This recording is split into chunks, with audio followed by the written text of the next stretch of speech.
Om Shri Sai Ram, Chapter 12 Sai Leelas, Experience of Kaka Mahajani, Dhumal Pleader, Mrs. Nimonkar, Mule Shastri, and a doctor. Now let us see in this chapter how devotees were received and treated by Baba. Saint's Mission. We have seen before that the purpose or object of divine incarnation is to protect the good and destroy the wicked. But the mission of the saints is quite different. To them, the good and the wicked are the same. First, they draw the evildoers and set them on the right path. They are the Agasti to destroy the Bhavasagar, the ocean of worldly existence, or the sun to destroy the darkness of ignorance. The God dwells in the saints. In fact, they are not different from him. Our Sai is one of this, who incarnated for the welfare of the devotees. Supreme in knowledge and surrounded with divine aura, he loved all beings equally. He was unattached. Foes and friends, kings and paupers are all the same to him. Here is prose. For the sake of devotees, he gave his stock of merits and was even alert to help them.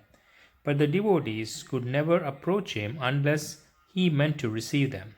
If their appointed time did not come, they did not remember Baba, and his Leelas could not reach their ears. Then how could they think of seeing him? Some men desired to see Saibaba, but they did not get any opportunity of taking his darshan till his Maha Samadhi. There are many such persons whose desire for Baba's darshan was not thus satisfied. If these persons, believing in him, listen to his Leelas, their quest for darshan will be to a great extent satisfied by the Leelas.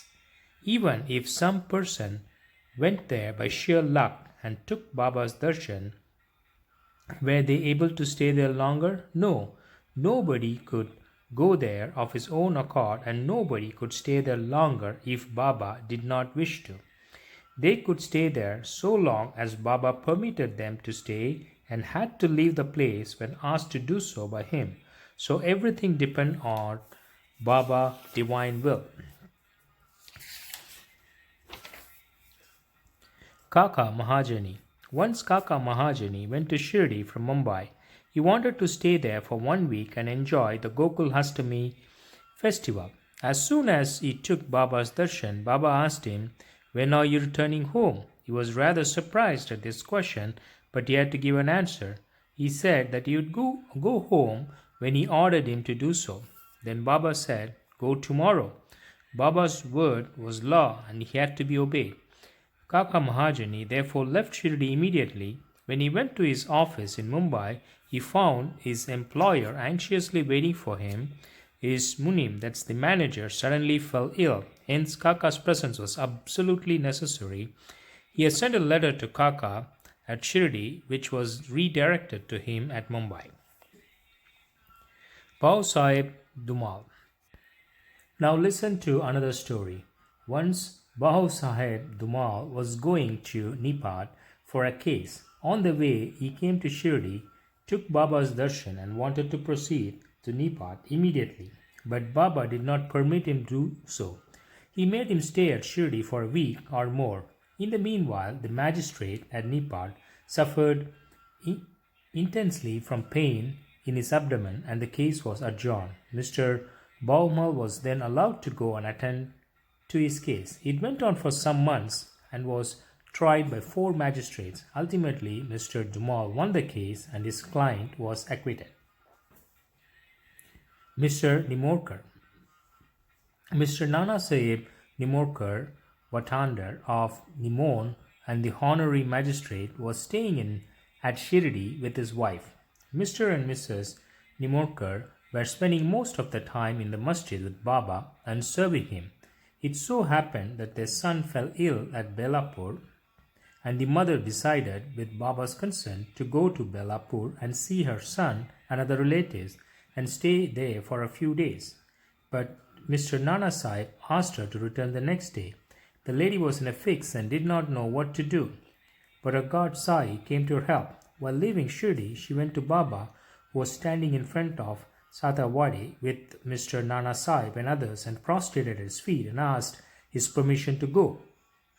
Baba said to her, Go quickly, be calm and unperturbed. Stay comfortably at Belapur for 4 days. See all your relatives and then return to Shirdi. How opportune were Baba's words. Mr. Nana Sahib's proposal was overruled by Baba decree. Mule Shastri of Nasik.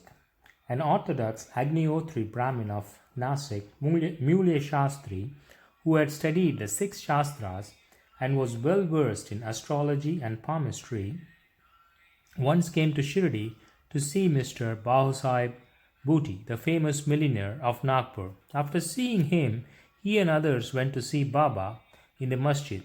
Baba brought various fruits and other things from vendors with his own money and distributed them to the people present in the masjid.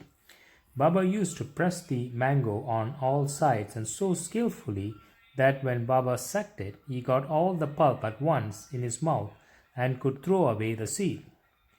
Plantains were peeled off by Baba and the pulp were distributed to the devotees, while the skins were retained by Baba for himself. Mule Shastri, as a palmist, wanted to examine Baba's palm and asked him to extend his hand. Baba ignored his request and gave 4 plantains to him. Then they all returned to the Vada, and Mule Shastri bathed, wore fresh clothes and started his routine duties with Agnihotra, etc.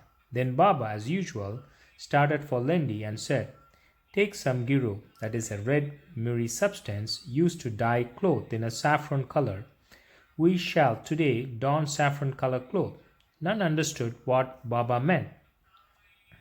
Then after some time, when Baba returned and preparations for the noon aarti were being made, Babu Sahib Lok asked Mule Shastri whether he would accompany him for the aarti. He replied that he would see Baba in the afternoon.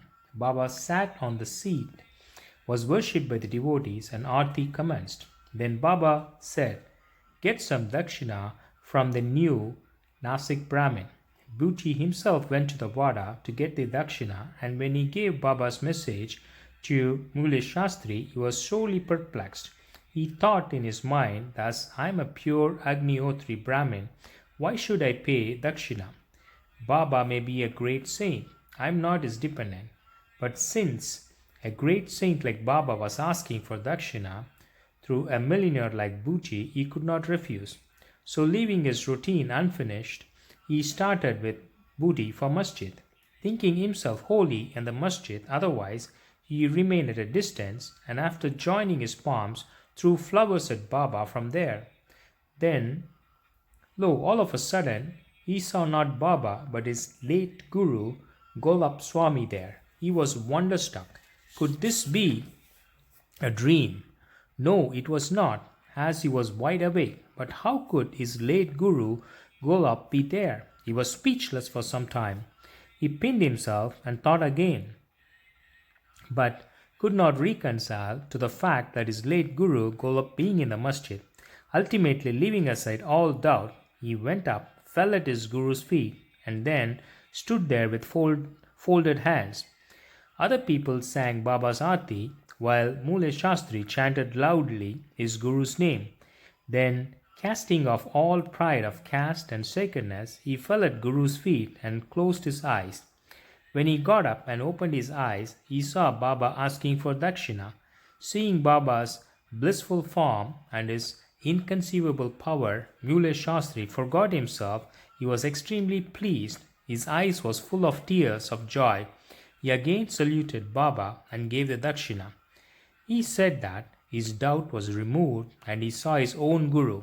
On seeing this wonderful Leela of Baba, all the people, including Mule Shastri, were much moved, and they realized the meaning of Baba's words. Bring Geru, we shall don saffron-colored clothes. Such is the wonderful Leela of Baba. A doctor. Once a Mamlatar came to Shirdi with a doctor friend of his. The doctor said that his deity was Ram and that he could not bow before a Mohammedan, and so he was unwilling to go to Shirdi. The Mamlatar replied that nobody would press him to bow down, so he should come and give the pleasure of his company. Accordingly, they reached Shirdi and went to the masjid for Baba's darshan.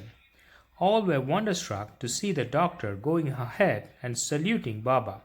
They asked him how he forgot his resolve and bowed him to a Mussalman. Then the doctor replied that he saw his beloved deity Ram on the seat, and he therefore prostrated himself before him. Then, as he was saying this, he again saw Saibaba there. Being dismayed, he again said, "Is this a dream? How could he be a Mohammedan? He is a great Yoga Sampanna, full of yoga, avatar." Next day, he made a vow and began to fast. He absented himself from the masjid, resolving not to go there until Baba blessed him. 3 days passed, and on the 4th day, a close friend of his from Khandesh turned up, and with him he went to the masjid for Baba's darshan. After the salutation, Baba asked him whether anybody had gone to call him that he had come. Hearing this vital question, the doctor was moved. The same night, he was blessed by Baba, and he experienced bliss supreme in his sleep. Then he left for his town, where he remained in the same state for a fortnight. Thus his devotion for Sai Baba increased manifold. The moral of all the stories mentioned above, specifically that of Mule Shastri, is that we should have firm faith in our Guru and in none else. More Leelas of Sai Baba will be described in the next chapter. Bow to Shri Sai. Peace be to all. Om Shri Sai Ram.